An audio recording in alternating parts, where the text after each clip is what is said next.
See, this is my life. It always will be. There's nothing else. Just us. And the cameras. And those wonderful people out there in the dark. Hi, everyone. Welcome to another episode of Out There in the Dark. As always, my name's Tom Alexander, and with me is AZ Majid. What do you mean by as always? I don't know. Would you expect somehow, or do you think we expect that your name will change? You know, maybe we should try that. Okay, we should try anything at this point. Because we desperately try to hang on to our listeners. Yes, we want some listeners, more listeners. Do we want more? I mean, that's a good question. I don't know. Yeah. Yeah? Yeah. But just the right kind of listeners. I don't want... No, I want tons. I want to sell ads. I want to make some goddamn money off this. What if we suddenly got big with, like, the MAGA crowd? Great. Maybe we can convince them to stop being morons. Yeah, that's going to work. Yeah, that's going to work. That approach is going to work. I say, you know what? I think this Trump guy is a little misunderstood. That's my cry out to the MAGA crowd.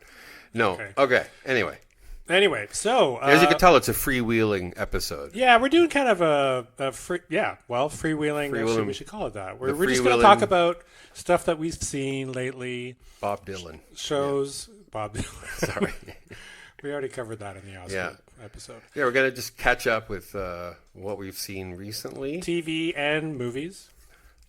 So, Fun. All right. So I guess one that... you're going to tell us a little bit first about your fancy schmancy lifestyle with your Cannes Film Festival. Well, I didn't go to the Cannes Film Festival. Not this year, but you've been before. Like 10 years ago, maybe. But sorry, I didn't. I guess you're a loser, I guess is what you're trying to say. Yeah. No argument. Okay. For those who don't know, the Cannes Film Festival is almost wrapping up.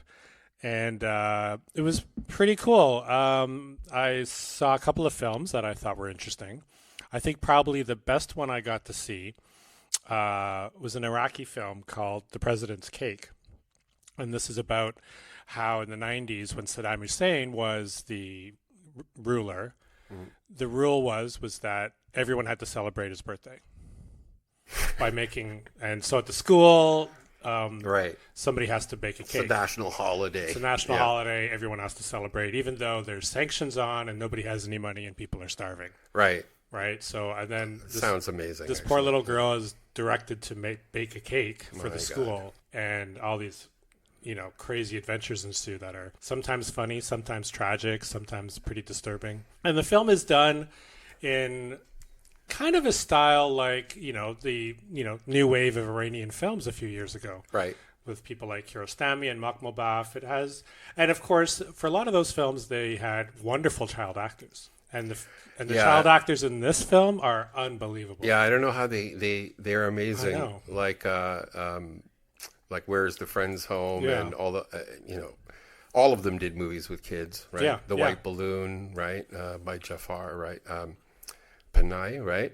Who I think might win the Palme d'Or this year. Really? Yeah. What's his movie this year? It's called It Was Just an Accident. And yes. I don't know a lot about it. Right, but, I heard of it. But it's the front runner for probably winning the big prize. He's brilliant. I love him. Yeah. Have you seen The White Balloon? No, I don't think so. Oh, kids. Yeah. So that, that's one I saw that I liked. Another one was Richard Linklater's new film, Nouvelle Vague. Yeah, that looks amazing to me. Which is basically about the making of Breathless. Yeah. And not really a well-known cast at all. It's shot in black and white, and it's I found it a very great distillation of the attitudes of the French New Wave and the attitudes of somebody like Jean-Luc Godard and his cast. It seemed to live in like a bubble for me. Right. So it didn't have the vibrancy of... One thing I kept thinking about was, and this is a completely different film in a way, was Dazed and Confused, which also perfectly distillates a certain time period and certain types of characters. Right. Like when I first saw Dazed and Confused when I was younger, that was like, wow, that is the most perfect look at my teenage years I have ever seen in a movie. It's funny. I think they were my teenage years. They were everybody's teenage years, but still. No, but actually they were my teenage years. I think you were Matthew McConaughey. Yeah. Well, it was my time period, 70s, right? Yeah. But I was in Oshawa, so it didn't change from the 70s. Yeah. There was no time stopped. Yeah, that's right. It's like it's been studied scientifically, I think. So he does Linklater does an incredible job with that. And the actor who plays Jean-Luc Godard is terrific. I mean, the whole cast is great. It sounds like amazing, but who knows? It could go either way, I guess. Yeah. But you liked it, right? Yeah, I did like it. Right. Not as much as many Linklaters, but it was definitely an interesting film. Yeah. Cool. Yeah. Anything else of note? Not really. I didn't get a chance to see much else. I saw that Robert De Niro got like a lifetime achievement certificate of some kind. Yeah, Denzel Washington got a surprise honorary Palme d'Or. But Robert De Niro's he used his time to really talk about like Trump and how bad everything is here and stuff, and it was a pretty powerful speech actually, and everybody was he was talking to the international community. I don't know, I'm always like I don't want to come across as overly cynical, but it's kind of like if you're not sort of dancing, just have a seat. You know what I mean? Like, well, De Niro's done that many times. I know. Even from the first term, he was very critical publicly about Trump and not mincing his words. No, I know. He's always done that, but it's like I don't know. Trump kind of thing. But it's like I equally have problems with him doing that. Well, as we can see, it wasn't not that effective. Yeah, exactly. If there's one thing we learned, is that the Democrats aren't doing a great job of getting the celebrity endorsements to have much of an effect. All people see is like, oh, some rich Hollywood actor, So like they don't care. People don't care about that shit at all. Well, right? It just reinforces for the mega heads that that they're all elitists. They're outside of that whole thing, right? Yeah. Whereas you can get inside Mar-a-Lago, maybe. If you buy his meme coin, the Dems were so excited about, oh my God, we got Beyonce at Kamala Harris's thing, and it's like nobody gave a shit. Nobody gave a fucking shit about that. Yeah. It was funny because everybody got all riled up, even me, right? With her huge crowds and her sure, and all that stuff. But all it was so. In retrospect, it was so. We were in our own bubble, right? Yeah. And we really didn't see. I remember a couple of friends of mine said to me before the election, the American election. I said, oh, for sure, Kamala's going to win. And they both went, really? And I went like, are you serious? But then I was like, oh, these guys actually work with people. You know what I mean? not like surround themselves with like elite film nerds. We don't know anything. Yeah. That's why we do this. Yeah, exactly. Just a way to tick down the clock, basically. Yeah. Just waiting for death now, Tom. There was one other film that I quite liked, and I'm going to get the title wrong. It's called Put Your Soul in Your Hand While You Walk. Oh, yeah, I've heard of that. Yeah, and that was quite powerful. I didn't think it fully worked the way it wanted to, but it was so tragic. That? I'm sorry, I cannot remember the name of the filmmaker, but for those who aren't familiar with it, it was a first-hand account, the filmmaker calling her from places like Paris and Montreal and London, reaches out to this 24-year-old photojournalist, this young woman, who talks directly about what's happening in Gaza. She lives in Gaza. She's Palestinian. That's right. And it's... What's it called again? Put your hand? Put your soul in your hand as you walk, or something like that. Sorry about this. I don't mean to get it wrong. I just thought of it now. And but the big news about the film was that only shortly after they finished shooting, and 2 days after the film was accepted into the Cannes Film Festival, she was killed. Her and her entire family were killed. Yeah. Yes, I did hear about her name is Sepede Farsi. Yeah. Sepede. So hopefully that film will get some. And she also shot it. Yeah. Well, when you watch it, it's basically done on an iPhone. The whole film. Wow. Did you see it? Yeah. And it's great, right? Yeah. Not great. My only problem with it, and I don't mean to be critical about, contemporary films in this way that are independent and that, I could be working with. But the visuals of it, because it's shot on an iPhone, they're really bad. They get pretty hard because she's shooting the photojournalist on a Zoom call. So her iPhone is pointed at the monitor of her computer. So you're getting double layers of electronic, separation, right? Right. Okay. Things so like that. Technical stuff like that. Yeah. It's just hard. I mean, watching it on a big screen could be challenging, I would think. Okay. But, I mean, it's pretty vitally important stuff. Yeah. I want to see that one for sure. Yeah. All right. So, yeah. What about you? What do you see? Farewell to Cannes. Yeah. Goodbye, Right. Bye. people. Goodbye, you naked women on the beach. Okay. Well, I again, every year I wasn't there, so every year there's like a whole scandal about somebody getting naked on the beach. You don't know that about Cannes? This year the scandal was a palm tree fell on somebody. It's not as sexy, no. No. Yeah. Okay, so I mean, in terms of Cannes Film Festival, that's done. But now we can talk about movies. So so what in terms of movies I've seen? Let's break this down into movies in theaters. Yeah. Movies at home, and TV at home. Oh boy, 3 categories. Like that? Sure. Yeah. Door number 1. Yeah, exactly. Always choose door number. Always change your. Do you know that whole thing about the Monty Hall equation? Do you know that? I've heard of this Yeah. one. Yeah, I don't know it. It's like, okay, I'm not going to go into it now, but you know what? Look it up. Google it. Okay. So the first thing is, I saw the movie The Shrouds, the new David Cronenberg film. Which I have not seen yet. And I think it's pretty much done. Like it got no buzz at all and very limited, release. Nobody really talked about it. I haven't seen anything about it really. It premiered at Cannes last year. Yeah. Okay. And here's the thing, like it's worth seeing for sure. It's a very odd movie. I have to say it's really odd. And to a certain extent I can't say for sure whether this was just bad directing or not. But you remember Crash, right? Mm-hmm. Crash had a feeling to it that even if I love Crash, I think it's a great movie, but I never want to see it. It puts you in a bad place. I don't know, like in a depressed state or something, right? Yeah, Crash I had a lot of problems with. I remember the first time I saw it and I didn't really like it, but then it was so acclaimed and and even years later it was still talked about. It's still being talked about. Yeah. That I've seen it now 3 times because I keep going back to it to see what I missed. And I cannot get into it. Well, this is the thing. Like, this is the same thing with The Shrouds, right? And it's got a similar feeling where it's like everything in it is interesting.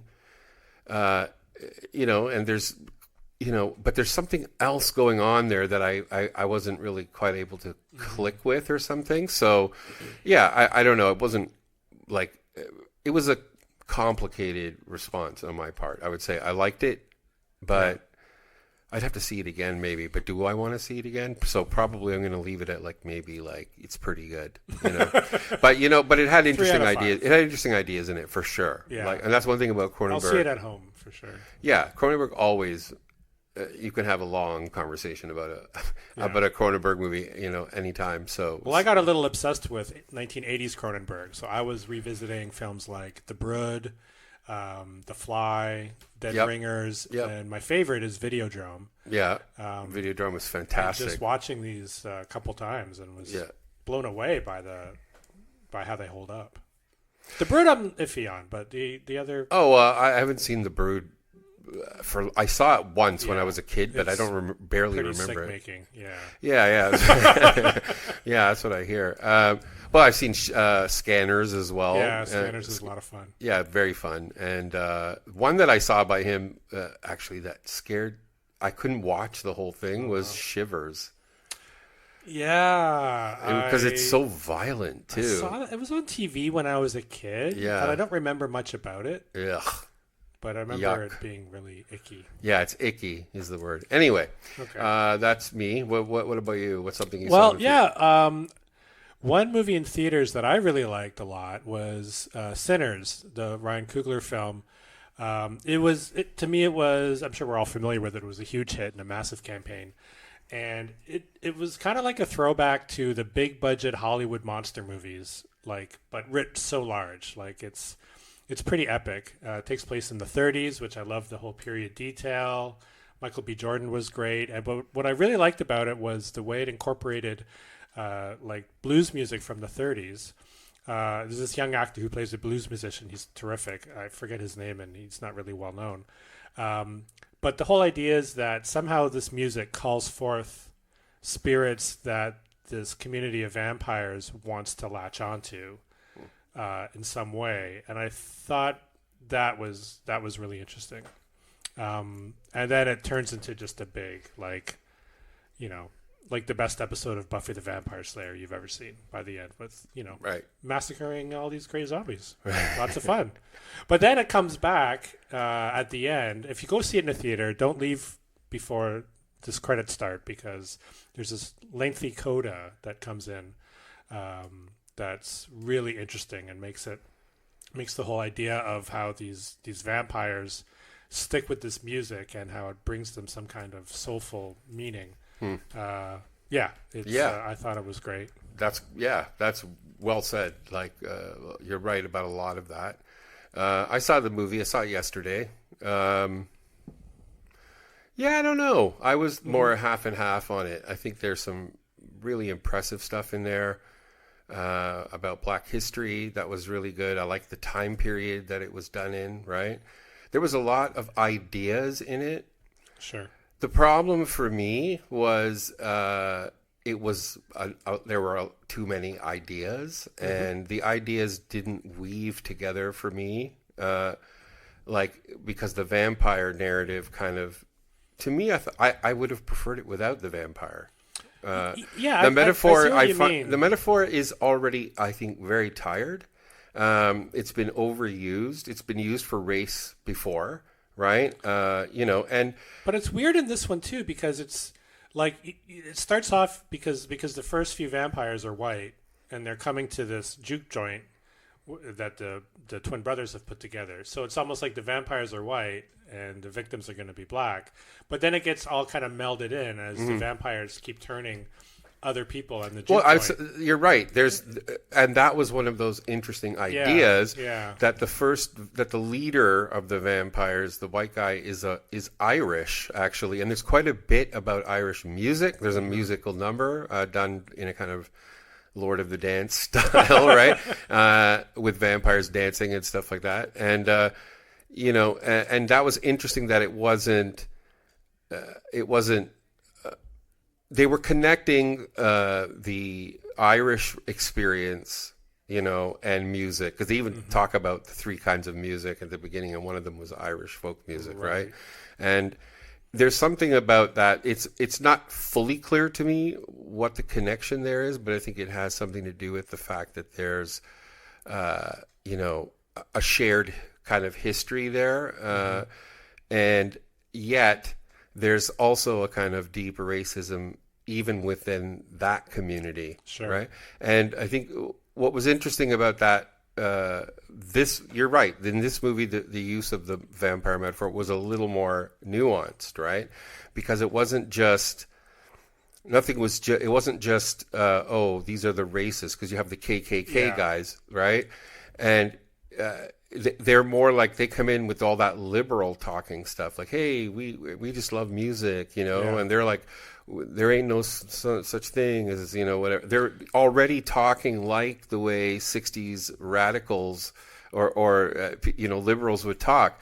And that they're making the point that, but in the end, these guys are not your friends either, right? And that's a very get out kind of thing. That's right. And one of the ways they try to convince, the black characters like Michael B. Jordan and Delroy Lindo is by saying, look, you're living a life here that you're constantly being victimized by that was my whites. Favorite line.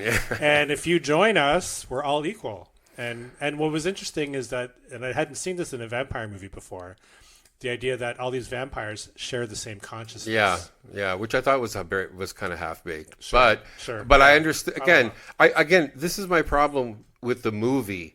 Not the ideas. I think the ideas are really interesting. You could make 5 movies out of something like this, right?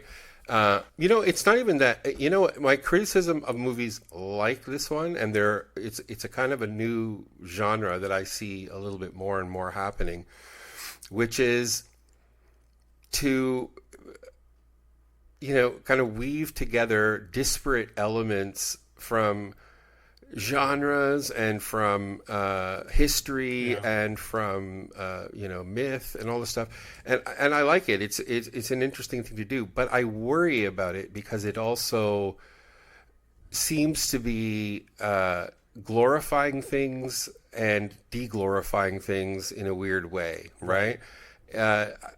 Like it reminded me a little bit of Killers of the Flower Moon too, in its sort of time period and even its like look a little bit. But the big differences between those two movies are Killers of the Flower Moon is Scorsese doesn't have that style, right? He's a very realist. He's a realist filmmaker, right? Like he can be very stylish in his realism, but he's realistic essentially, right? Yeah. I mean, Sinners, the style is way over the top with... The first half an hour was great. I thought, oh, this is going to be amazing. For the first, 40 minutes, it really went sour for me when it went for the dusk to dawn kind of thing, right? Even though I don't disagree that the ideas were good. I just don't think that they should have gone with a couple of those and just gone straight for that. Because there was also that really interesting stuff about, the mulatto woman, right? And her history. Character. I would have liked to see a whole movie about that. Yeah. Because she was just an interesting character, but she's the first one who goes out and bridges that kind of gap between them. Or the relationship between the musician and his father, who's the preacher. That would have been a great movie. That's all really Yeah, but that's two scenes in the movie. That's two scenes, exactly. Yeah. And it's that's my problem with Sinners. I think it's definitely worth watching. It's weirdly a lot of fun, but that also kind of bothered me because it's like, don't turn this into fun. Well, at the end of the day, it's just a big, splashy, gory vampire horror movie. Yeah. It's not scary. It's not like...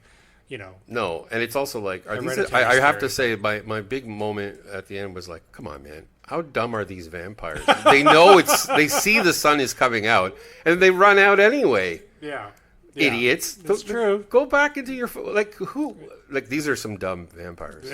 Yeah. That's the one thing I thought. Nobody in Buffy would ever do that. No. But yeah, and the only other thing I've seen in theaters was Thunderbolts. I know. So I've got a little side hobby where I collect comic books, and I try to keep on top of what's going on with movies and TV shows, because the value of comic books, for some stupid reason, seems to rise and fall based on the positive or negative buzz. And Thunderbolts, as you may have heard, a lot of critics have said this is the best Marvel movie in years, and they're right. Really? Which is not saying much, because every Marvel movie for the last 5 or 6 years has been garbage. Literal. The only one that wasn't garbage, which was also directed by Ryan Coogler, was the Black Panther sequel. It was pretty good. But, yeah. Well, whatever. Yeah. So, but Thunderbolts is forgettable. I mean, it's a bunch of... But you're saying not bad, right? It's not bad. I mean, take your kids. It's fun. Take your kids. Yeah. Florence Pugh is really good. I'll say that. All right. That's about as good as it gets. Okay, well, I guess the big thing we wanted to talk about was the thing that I got super obsessed with, and I wrote to you and said we should really do an episode on this show because it's very filmic, and we started talking about it. And I hadn't seen any of it before, so right, so you watched the whole thing. Yeah. And that's Nathan Fielder's The Rehearsal, right? So I don't know, if for people who might not know Nathan Fielder, he did a show prior to this called Nathan for You, which was was on for a few years, I think, or at least a couple of years. And I think it was an MTV thing.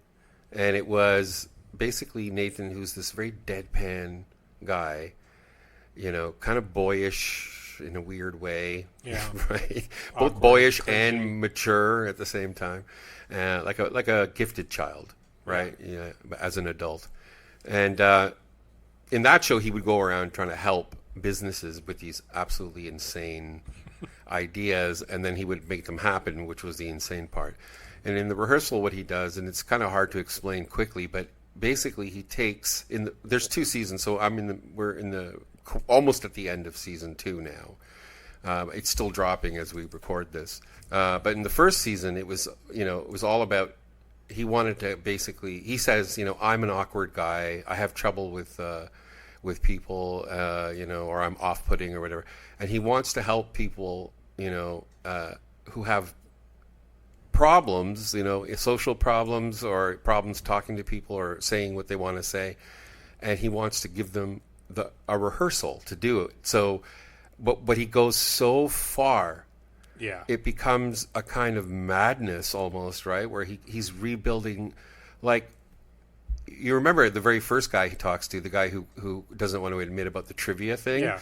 So he at first you see Nathan go into this guy's apartment and talk to him. Then later it's revealed that he had actually built a replica of this guy's apartment, and he had sent these workers in It's maintenance people to take pictures of his whatever, and he built an exact replica, and then he got somebody to play him. Yeah. And you know what I mean? He went through rehearsals just before he even did the opening where he met the guy. Yeah. Right? That just a kind of an Escher-like, drawing of what the show is like. I mean, it's just very engrossing because you're watching a guy who's obsessed and driven to fulfill that compulsion, right? So the main thrust of the first season is he meets it's basically people will come to him and say, I want you to solve this problem and let me do these rehearsals. So he meets this woman who's in her early 40s, but she wants to have kids and meet Mr. Right and have build a life that she wants in this family structure that she doesn't have. So, and she would adopt a child and then meet someone, get married and all this stuff. So Fielder builds her dream house in real life. Yeah. With a little garden for farming vegetables. Because she wants to farm. She wants to be and they self-sustaining. buy vegetables at one point and thread them through so she can go pick them. Yeah. But she's basically rehearsing being a parent. And so not only do they have these child actors coming in, but they accelerate their ages and swap them out with. So one day your kid's 5 years old, and then the next day your kid's 8 years old. Exactly, because it's a limited time. It's like a 30-day thing or something. Yeah. He does the math and says, your child will grow, every 5 days or whatever, right? And then they also couldn't have child actors being there all the time because of union rules. So they had to do this they had to have a fake baby in the crib, right? Usually at night. And then they had a person who was next to the real baby, and they would wake up the real baby. I guess you watch it with the ethical thought that this is not a good way to treat these children, and there's a whole subplot where one of the child actors has a single mom for a parent. Yeah. And he bonds so much with Fielder that he thinks of Fielder as his real dad. Yeah, it's dealt with in the. It's like and it breaks the kid's heart. Yeah. When this thing all wraps up, and one of the funniest parts too is that she finally does meet this guy, who she thinks she wants to build a life with, and they're both very religious, by the way, in the most cringy way. Yeah, they're possible. super cringy. She's really fundamentalist, and this guy turns out to be this numerology nut. But anyhow. And then that guy was hilarious. So then he's like, I'll try staying over at your place tonight. He goes, okay, well, we'll pretend to be parents together. And he's like, that's cool. He goes, well, it's going to be your night for the baby. He's like, yeah, that's cool. After 2 wake-ups by the robot baby, by the way, he's like, fuck this. He just bolts in the middle of the night. This guy's like, oh, fuck, man, no. It's hard. Yeah. So... But yeah, I mean, we talked about how Fielder seems to be... Then Fielder becomes her husband. Right, becomes her fake husband. Yeah, which is when the show gets really vertigo weird almost, right? Because he enters into his own thing. And, and then it's he gets very self-reflective, right? And he has to... he starts the Fielder School for Actors so that people can learn how to act in his scenes the way he wants them to, right? And the Fielder method is basically you're researching these people and you follow them around. So in the second season, it's primarily around Fielder decides that he's going to be obsessed with airplane crashes, and he wants to figure out why airplanes crash, which is mostly pilot error. And then he figures out that a lot of it might have to do with the relationship between the captain and the first officer. Right, because he does this whole thing where he shows so many times the co-pilot won't speak up. Yeah. Won't even though they know they're going to crash. So they have right? the transcripts of the actual conversations that before a crash, and he hires actors to play them out. Exactly. And he rebuilds the entire airport. Yeah. In a hangar. It's incredible. And then when he wants to go for a drink, he moves the recreated bar from the first episode that he created, the trivia bar, into the airport. Yeah. It's like he mentions on the show quite a bit, like how much money HBO is giving him to build these sets and everything. And, you know, it's very funny in a kind of like dark way. But what I really love about it is I see this as a kind of like a show about cinema, right? Like it's really kind of, it's the inverse of what a director does, right? Mm-hmm. You're taking, instead of taking life and putting it on the screen, you're taking the screen and putting it into life. Yeah. Right? And that's what he's doing. And it's like bringing cinema into the everyday, like building like those elaborate sets and having actors play these parts. And then they rehearse them over and over again with the real subjects. Yeah. So the real subject knows every permutation of conversation he's going to have with this difficult person. Right, which is already a fool's gambit because obviously there's things you can never be fully aware of what is the cause and effect of anything, right? Mm-hmm. And philosophically, that's a fascinating pursuit that this guy is really trying to find a level of control that just doesn't exist, right? But he's nonetheless compelled to try to control as much of that world, and so therefore his world becomes more and more artificial, right? And then he can kind of control things, but he can never really control the people, no matter how much he does it, right? The craziest episode is when he decides he's going to become Sully, the famous Tom Hanks movie pilot, the real life pilot who landed the plane in the Hudson River. That was nuts. And he starts from being a baby, like he's wearing a diaper, and then the parents are giant puppets, and he's breastfeeding. Yeah, exactly. It's like, what is wrong with you? That was hilarious. It's crazy funny. But yeah, there is this strange compulsion he has with having to not only control his environment to the nth degree, but all these other people's as well. And that's where the ethical dilemmas come in, like with the whole child actor thing and with the mom. You see how it's a kind of manipulation, and that. Yeah. You know, well, like you can't replicate raising a child. You can't practice. You can't rehearse for being a parent. No, that's the whole point, right? I think. You know, yeah. but it's like, yeah, he's and this is really interesting because I mean, you know, even if you read stuff about this, like, you know, there's a lot of people who don't like him, right? Or find him likable but creepy. Like Tina was like, I can't. He gives me the creeps, right? And it was like, okay, I get that, you know, because there is something unnerving about this show, right? Do you remember that movie? It reminds me a little bit of that movie, Synecdoche, New York. Yeah, great movie. Like, that's true. Yeah, it's almost he's recreating this whole, and he can't stop. He can't stop, and he becomes the maid at one point. Remember, in the Philip Seymour Hoffman in that movie? Yeah, you know what? You're right. This is the rehearsal is very Charlie Kaufman-esque. It is Kaufman-esque adaptation, and I hadn't thought of that. Yeah. So it reminds me of that, and it also reminds me of this book I read called Remainder. Remainder, which was like an avant-garde book, because this friend of mine who recommended it, and it was very similar about a guy who has an accident, you know, something falls on his head while he's walking, and then he's after that he wants to recreate it constantly, so he does the same thing, hires actors, all that whole thing, right? And then whatever. But this is that whole idea of compulsion to repeat. Is a Freudian concept, right?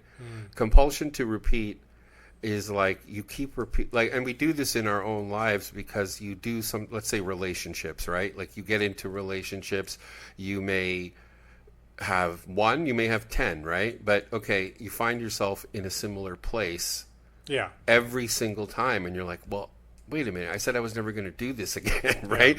But here I am basically again, my right? life you just described. But well, that's everybody's life to some extent, right? So this compulsion to repeat is something we all have in varying degrees, right?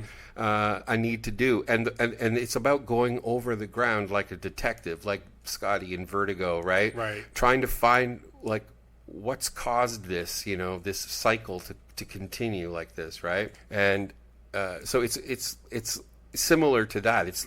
But in a way, it's trying to get what's inside out, and that's why I think it's brilliant. And in a way, like I said, it's like the inverse of what a film director would do, right? Right. I think it's kind of like a brilliant show, to be honest. I agree. Yeah. I was amazed. I was surprised. I'd heard of it before, but never felt compelled to watch it. And from the first episode, I was hooked. I was like, okay, this is just, bananas. There's nothing like it on TV. Yeah. Like I've never seen anything like it. And I remember the first episode or so, I kept thinking to myself, like, is this guy on the spectrum? Because he is so awkward and again, the cycle to repeat. He did seem like a high functioning. And then, as you watch the second season, he starts getting involved in. He finds out that a particular congressman who is on the aviation board is also a part of this autism awareness board or something. Sorry, I'm not laughing at that. I'm laughing at that he built that whole Congress. He built a whole fake Congress, right? And has like everybody. Anyway. And then he meets people who work in autism support who say, "We love your show. Like your show is huge within the autism community." Yeah, and he seems flummoxed by it. Yeah, even though it makes perfect sense. Well, I have a feeling, but we talked a little bit about this before, but it's like I think one of the fascinating things, what makes it not just a reality show, right, is again this depth of ideas in it, like the idea that who's Nathan, right? Mm-hmm. Like, we accept him for who he is, but we don't know who this guy is. And since he's getting into such weird personal areas, like with people and himself and stuff, you just don't know, though. Is he Andy Kaufman? You know what I mean? Yeah. Is he like, when he says, these are my 3 sons I adopted, and it's 3, 30-year-old black guys, right? Okay, is he a performance artist on that level, right? I think the fact that it's impossible to know, right? Because he keeps a persona and that's the only persona you see. You don't see him on talk shows and stuff, right? That's true. But it reflects the characters as well, right? The characters how are they performing? Like, for example, the fake wife, who wants to be a mother. He confronts her finally because when he's not there, she's just doing nothing. Right. She's not looking after the kids. She's not farming. And she's not doing her own home business that she only does when he's there. Right. And so what persona is she inhabiting? Like, you really don't want this. No, but it's and a question. How are you ever going to be a parent? I think what the show, to me anyway, what it really highlights, and this is why I don't think it's unethical, right? I don't think he's trying to do a gotcha with anybody. No. Right? I think it's not a prank show. No, but what gets revealed often with these characters is their own unconscious compulsion, right? Like, this is obviously a woman who hasn't been able to get things together in her life because she's, she says she wants to do certain things, but then she doesn't do them, right? And that could be like an ADHD thing. Who knows, right? Yeah. No judgment. I'm just saying that's a sign of something that there's a consciousness split, right? There's what you're saying you want, but then there's what you're doing. And you can, through his process, you kind of see it, right? Yeah. You see that, wait a minute, you're not doing what you said you're doing. Well, right? A perfect example of that was the pilot in the second season, who confesses to having been banned and kicked off of multiple dating apps. That's right. And he has no idea why. No and awareness. Fielder is like, no idea? Yeah. And he's like, no, I have no idea. And it's like ridiculous. Well, this is it, the no awareness thing. And then he's in the pilot, he's piloting with a female first officer.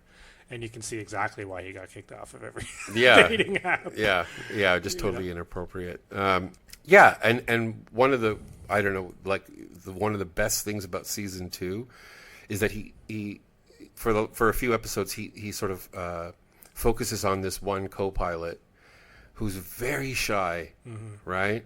Like, he could be on the spectrum too, like very, very, very shy, like almost painfully shy, very painful, and nerdy, and is not socially, like, just awkward. And he does this whole thing with him where one of the ways he gets him to, like, feel more confidence in asking a girl out is he has this whole crew of actors dressed like him and repeat everything he says after he said, and whatever he does right after, so he's goes on this fake date, for example, with this group, and there's a fake actress playing the date, and he'll just say like, oh yeah, I want, I like that, and then oh yeah, I like that. They'll all repeat it, right? Yeah. And it's both like wow, that is fucking weird, and also like, I wonder what that feels like to have that many people around you repeating that. Like, how would that make you feel? The idea that it would make him feel more confident because you're with a group, but it doesn't seem to work. No. But I like that too. When he does go on the date, it goes okay, but not. Well, he kisses her, but he kisses her on the cheek. Yeah. But that's the guy. This is a borderline incel guy, right? Yeah. So, I still think he makes good progress, right? With the real, because remember the real girl, like one of the actors says that she likes him, right? So, yeah. But that's the thing. I think there are so many layers of humanity in the show too. Like, he is really trying to help that guy come out of his shell for the larger purpose of actually, he thinks this will help stop planes from crashing, right? Right. That's his goal on this whole show. So if he's more confident and more relatable to other people, it's like, because this captain can't, can't hear criticism. Yeah. Yeah. Well, this is the thing. He says he figures out that like the captain and the co-pilot, they don't even know each other most of the time on these flights. They're meeting for the first time in the cockpit. So they don't know anything about each other, right? And even when they get to, he builds that whole pilot's lounge so he can see what happens in there. And it's like the pilot is in there and the co-pilot is in there, but they're sitting separately and they're on their phones, right? Yeah. And so his point is that if they don't know anything about the other person, they've never met them before, they don't know what, maybe the miscommunication is just higher, right? Because you don't know what this person's character is like, what their personality is like, right? And he gives them a script and he says, okay, your name is Captain All Years, and your name is Captain Doing It or something, or doing it anyway. Yeah, and he gives them 3 lines each, right? And it's basically just to remind the other person of what the basic traits of this other person are. Yeah, it's brilliant actually in its own way. It's incredible, and it's like he goes to congressmen and all that kind of stuff, right, to sell it. Yeah. I think it's it's the kind of show I can see getting more and more elaborate until it jumps the shark, probably. Right? Yeah. I hope it keeps going for a couple more seasons. 5 seasons, and that's it. Yeah. Because it's got to be an expensive show. He keeps talking about that on the show, which is hilarious. He goes, "Well, HBO gave me all this money." It's like, wow. So you're just building this entire airport. But then he cuts the corners by having a party scene where, because they're all background extras, their union contract states they can't actually say anything. So the kid's birthday party is just people standing around mouthing.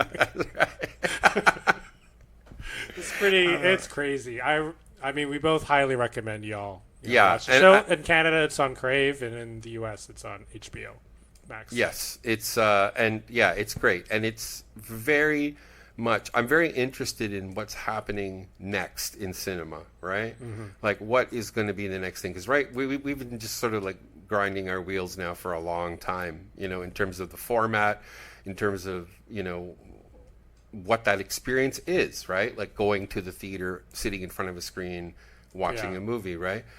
And it's just lost a lot of its sort of like even glamour. It's something I've been thinking about a lot, because I'm going to just tease our next episode we're going to record. We're going to look at the films of one of the great American independent filmmakers, Jim Jarmusch. Yep. And I've been rewatching some of his earlier films, and it's like, nobody makes movies like this. No. Like a movie like Stranger Than Paradise, or even Down by Law. Yeah. Like indie cinema now is almost, indistinguishable from Hollywood cinema. That's I 100% agree with you. And it drives me crazy. Yeah. I mean, not everybody. There are some, I guess, a few kind of more independent style, like what's his name who did Nora, right? Yeah. But yeah, I mean, but essentially you're right. And it's because the only person who's doing that kind of thing right now still is Linklater, right? Where he plays with form a lot and experiments with the kind of Yeah, way Nouvelle your Vague is almost experimental in a way. I didn't think it went far enough. right. But All of his movies have, an experimental form, right? Yeah. Like all the, what do you call those after midnight, before midnight? Like yeah, they're all like that. They're similar. They're durational pieces, right? Like he likes to go across decades. Like Boyhood was 12 years to shoot it. yeah. Well, And he's now- interested in duration. Yeah. Either he likes to keep in one spot for 1.5 hours, right? And Right. that's Dazed and Confused, right? Or the before midnight movies, right? It's one night. Yeah, Or he likes to go like 12 years to make a movie. You know what I mean? Yeah. So he's interested in that. So he's a formalist, right? Like he's in the same way that Jarmusch is a formalist. Jarmusch is really influenced by like Eastern European cinema, like by Bresson, by Dreyer. it's very all much those the guys. transcendental cinema school with yeah. some Charismaki brothers thrown in. Totally, Yeah. and a lot of literature, I think, too. Like I watched his first four films, sorry, and the first one, Permanent Vacation. I don't want to go. We have a whole other episode about this, but Stranger Than Paradise is basically in 3 acts, very specific acts. Yeah. Down by Law is also in very specific 3 acts. Yeah. and so is Mystery Train, Yeah. and then Night on Earth is 5. Right. So it's very compartmentalized, very formal. Very formal. Yeah. Yeah. And very, like we'll discuss it when we have the Yeah. show, but there's a lot of transcendental Ozu kind of stuff in there, Oh, yeah. like, and we're not just about the stories, like something like Ghost Dog, which is obviously very influenced by Japanese cinema, right? But just the way he places his camera, when he cuts, when he doesn't. One of the things about Stranger Than Paradise, when it came out, I remember when it came out, I was in film school when it came out, and everybody was just laughing their heads off, because of those fades to black, right? Because it's like these meaningless fades to black, seemingly, right? They just kind of come out of nowhere. That was so radical at the time. People were like, was wow. young. I was teenager. Yeah. I guess when I saw it for the first time, I was blown away. I'd never seen anything like this before. But it was weird enough that it only certain people would kind of get it too, right? Like it was weird enough, like as a style of filmmaking, that your everyday like moviegoer would not go to it, right? Or not like it. Yeah. And I think that's the thing. I mean, I don't think he ever had a blockbuster, did he? I mean, Down by Law might be his biggest. I don't know. I'd have to look at the numbers, but I would say, I mean, again, I don't like to talk about my distribution side, but I did release 2 Jarmusch films in Canada, Only Lovers Left Alive and Patterson, and those did good, right? those did quite well. Right. Only Lovers Left Alive was it's a vampire love story with Right. Tom Hiddleston and Tilda Swinton. I mean, it was. I haven't seen that one. I'm gonna watch it that was one. pretty, this week. kind of a big film in Yeah. a way. Yeah, I guess he's had some kind of marginal things, but he's never kind of broken into like a Nora territory, right? Like No. he's never had a I huge. mean, Broken Flowers. I haven't seen that, but that was Bill Murray, right? Oh yeah, that's great. Oh, the one I forgot about the zombie movie, The Dead Don't Die. Right, I heard that was bad though. Anyway, we'll talk about it Anyway, next we got a week. whole other thing going. All right. And it's Okay. noisy in here. It's so. Django. It's my friend Django. Hello, Django. Hello. You gonna say hi to everybody out there? Very good. Okay.